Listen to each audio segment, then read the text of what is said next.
Hello, friends. This is Dave Hurwitz, executive editor at ClassicsToday.com, here with fabulous concert programs.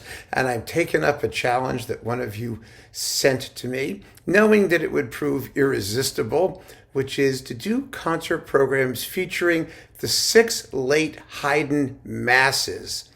Oh, yeah. Stuff that very few people know as well as they ought to, because these are wonderful, wonderful works. And so, yes, I'm going to do them. Some of these will be choral concerts. Some of them will be concerts featuring the Mass as a major choral work. But the cool thing about Haydn's last 6 masses is that they represent, like everything Haydn did, a new approach to the genre. Now, in Haydn's day, the masses were criticized because A, they were too cheerful, because Haydn was naturally a cheerful guy, which is what he said. He said, I'm naturally a cheerful guy, and I'm sure that God will not be angry at me for being cheerful when I decide to write music in honor of his presence. I thought that was a fairly good approach to take, and I'm sure he was right.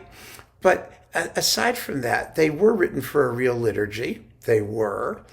And even though, here's the thing. Okay, let's just get to the point, right? I don't want to trip over myself here.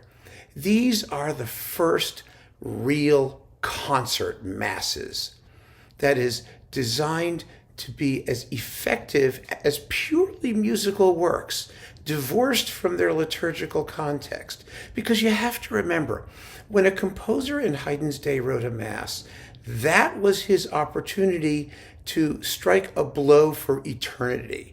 Because music in Haydn's day was contemporary music. All music was contemporary music. Very few people cared about earlier music unless it was modernized, like, for example, Mozart did to Handel's music. No one would dream of playing Handel's music the way Handel actually wrote it. And so if a composer wanted to be remembered, he would set sacred texts because these were eternal, or at least thought to be, and that would be the way that the music, in relationship with the text, stood some chance of surviving past the end of the composer's own life. That's why Bach created the B minor Mass. It wasn't because he ever thought anyone was going to play it. It was because he wanted his music to be associated with these sacred, eternal words, and therefore, perhaps, hopefully, the music would survive. I mean, that's my theory anyway, and I think it really sort of makes sense. And when Haydn wrote these last 6 masses, all for the name day of the princess, whatever her name was, Maria Teresa Hermangild, whatever she was a princess, Esterhazy princess, and it was her name day, and he wrote these 6 masses, one every year or so, and they were performed presumably in church. But more than that, they represent a culmination of everything that Haydn knew what to do with music, which means that they are symphonic. First of all, that is, they've even been analyzed as actual symphonies with choral symphonies with various movements. I mean, I think that's sort of stretching it, but they're symphonic in construction and design. What I mean by that is that they use some of the same forms that we find in instrumental or symphonic movements, and beyond using those forms, they are integrated in a way which makes them hold together in an organic and symphonic sense. They're developmental. They occur in large sections and big paragraphs, which have a beginning, a middle, and an end, and a dramatic trajectory. They're not just little bits like cantata masses where you have a movement for soprano, then a movement for a duet, then a thing, then a chorus, for example, like Bach's B minor Mass. They are modern music, and as such, they're Haydn's testament. But in writing these pieces, he always insisted that the musical values were paramount.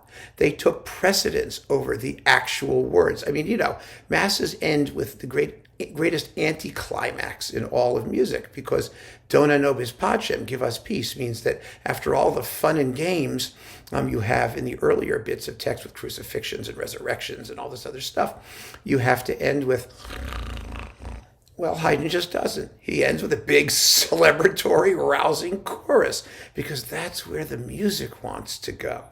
And it's not exactly against the text because it's not depressing and it's not miserable and it's not combative, but it is just gloriously effective as a symphonic finale to his Mass.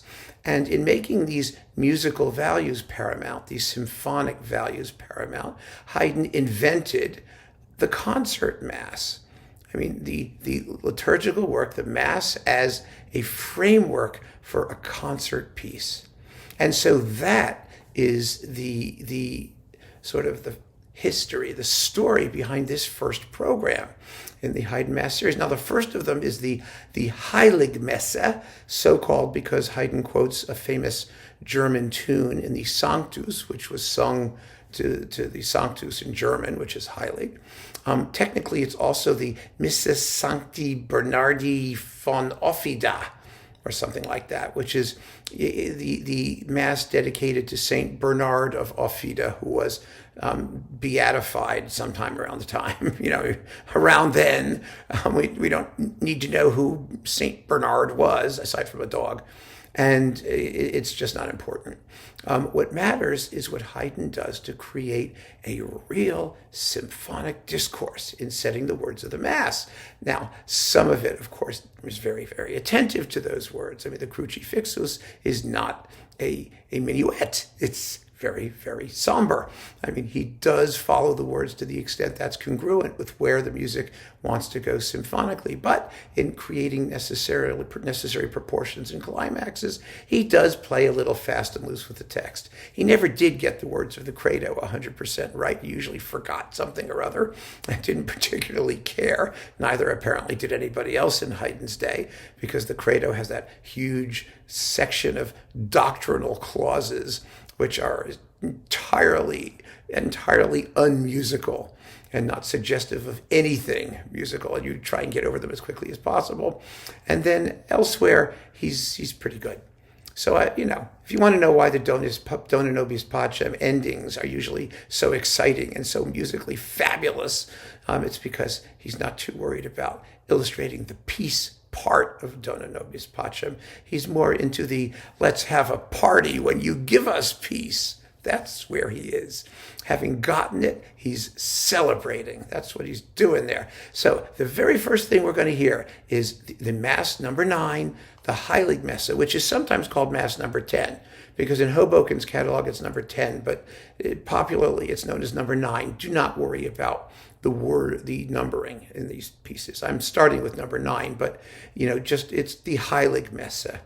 It's in B flat. Most of them are, in these late Masses, but it doesn't matter. Then we have the intermission, because it's 40 minutes long. It's as long as a symphony. It's perfect, actually. And it's as long as a major romantic symphony, 45 minutes, 40 minutes. Marvelous, absolutely perfect. And after the intermission, Janáček, the Glagolitic Mass. Now, the Glagolitic Mass is a setting of the Mass in Old Church Slavonic by Janáček, who was a total, agnatheist. I don't know if he was an atheist or an agnostic, but he was not a believer. He insisted. But he set the words of the Mass anyway, as so many composers did, for the same reason everyone did, because he wanted to work with the eternal, iconic text and make something permanent out of it. And even in the 1920s, that wasn't a bad idea. And so the Glagolitic Mass is one of the quirkiest, most original, most fascinating Mass settings ever. It's just brilliant. And it's also a concert Mass. It's the logical outgrowth of the process that Haydn began in his last 6 Masses. But the style is totally different, of course. It's contemporary work, and it's one of the most vibrant, vital, extraordinarily impactful, passionate, amazing pieces of music you've ever heard in your life. It's just extraordinary. And so if you listen to these two things together, you'll have 2 wonderful settings that have as a unifying quality this idea of the power of music placed in the service of an iconic and eternal set of words. That's what this is about. It's really about the power of music, the divine power of music, if you're a believer, the transcendental power of music. And we owe it to Haydn for first suggesting that this was a possibility in the setting of the Mass, and then to Janáček for taking up the challenge and following it up in absolutely dazzling fashion. So there you go. Program number 1 in our Haydn Last 6 Mass series. Keep on listening, friends. Thank you so much for joining me. Take care.